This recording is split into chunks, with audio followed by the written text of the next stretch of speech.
प्रियंका जी, धन्यवाद आपका। मैं आपसे जानना चाहता हूं कि अगर आरएसएस इस तरह से एक्टिवेट हो रही है, जैसा कि 13 तारीख से उनका प्लान है और उनका शताब्दी वर्ष भी है जहां उनके अपने जन्म के इस संस्था के 100 वर्ष पूरे हो रहे हैं। चुनाव के वक्त आरएसएस एक बीजेपी से डिस्टेंस मेंटेन कर रहा था, हम सब ने देखा, पर अगेन वो सब अब उनकी दूरियां खत्म हो गई हैं, वो सब फिर से आ रहे हैं। और इस बार नरेटिव क्या है? संविधान, आरक्षण, जातिगत जनगणना। आपको लगता है कि आप लोगों ने चुनाव में जो माहौल बनाया था उसको नुकसान होगा? देखिए, हमें लगता है कि हमने एक चुनौती तैयार की है भारतीय जनता पार्टी के समक्ष। चुनौती क्या है? चुनौती ये है कि हम संविधान को बचाने की बात करते हैं और ये भारतीय जनता पार्टी, जो आरएसएस कहते हैं आप, आरएसएस में जो इनके सर संचालक हैं सुदर्शन जी, उन्होंने अपने साक्षात्कार में स्पेशली ये मेंशन किया कि वो चाहते हैं कि संविधान को स्क्रैप कर दिया जाए।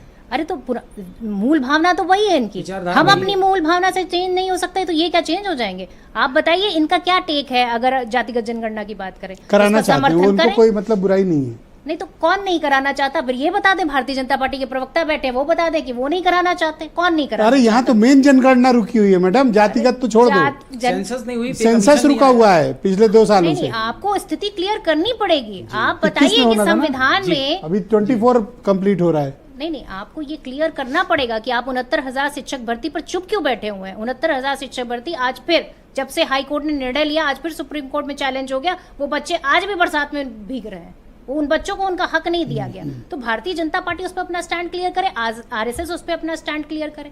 आप बताइए कि आरएसएस कैसे उस पे तो वो ये कह सकते हैं ना कि जो सुप्रीम कोर्ट तय करेगा वो करेंगे। नहीं, सुप्रीम कोर्ट जो तय करेगा वो तय करेंगे, लेकिन आप ये तो बताइए कि किसने हक मारा है।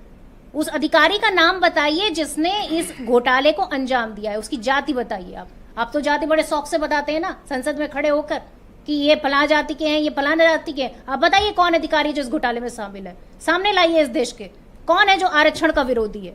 तो समस्या ये है कि आरक्षण पर आप बात नहीं करेंगे, आप बात नहीं करेंगे। अब तो आरक्षण के और संविधान इन सब के लिए बड़ा प्रेम का संदेश लेके जा रहे हैं दलित बस्तियों में, पिछड़ों के क्षेत्रों में, अभी जिसको लेकर भाई तनाव में है। नहीं, देखिए, तनाव में कोई नहीं है। तनाव में तो भारतीय जनता पार्टी आ चुकी है।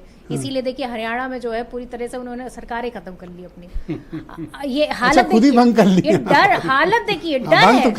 मतलब इतना डर हो गया भारतीय जनता पार्टी को कि भारतीय जनता पार्टी को इलेक्शन से पहले ही सरकार खत्म करनी पड़ी। पर आपके पास कोई फार्मूला है? अभी मैं आपके अध्यक्ष जी का भी बयान सुन रहा था, पर कोई फार्मूला नहीं है आपके पास। अगर आरएसएस एक्टिवेट ग्राउंड पे हुई तो यूपी में पॉलिटिकल माहौल बदलने में उन्हें ज्यादा समय नहीं लगेगा। देखिए, वाकई में अगर बात की जाए तो जमीन पर और ग्राउंड पर जो माहौल बदलने की जरूरत है, वो जरूरत है कि किस तरह से लोगों को रोजगार दिया जाए, किस तरह से किसानों को उनकी फसल का दुगना दाम दिया जाए, किस तरह महिलाओं को सुरक्षा दी जाए। उन मुद्दों पर कौन बात करेगा? ये क्या बात करेंगे आरएसएस वाले जाके? क्या भारतीय जनता पार्टी को जवाब दे दीजिए। 2024 में पूरी तरह से इनकी कर दीजिए, उन राज्यों में, हिमाचल में कर दीजिए, कर्नाटक में कर दीजिए और दे दीजिए जवाब बीजेपी को। नहीं तो हम पर ये फार्मूला है। नहीं, वहां तो आप कर नहीं रहे हैं। नहीं, हम तो कर ही रहे हैं। क्या नहीं किया हमने? भारतीय जनता पार्टी बताए ना कि केंद्र में उसकी सरकार डबल इंजन की सरकार है, फिर भी उनको कांग्रेस का इंजन उधार लेके अपनी ट्रेन चलानी पड़ती है। ये तो हालत है भारतीय जनता पार्टी की। इंजन है इनके पास, कई इंजन है इनके पास, जितने इंजन है सब फेल है। और पूरी तरीके से फेल नहीं होते तो ये बताइए 24 के चुनाव में ये क्या कह रहे थे? हमें आरएसएस की जरूरत नहीं। आज आरएसएस इनकी जरूरत बन गया है। और फिर आप बताइए कि मणिपुर पर किसने मदद देने को तैयार है? मुझे लगता है आप भी एक उनके यहाँ।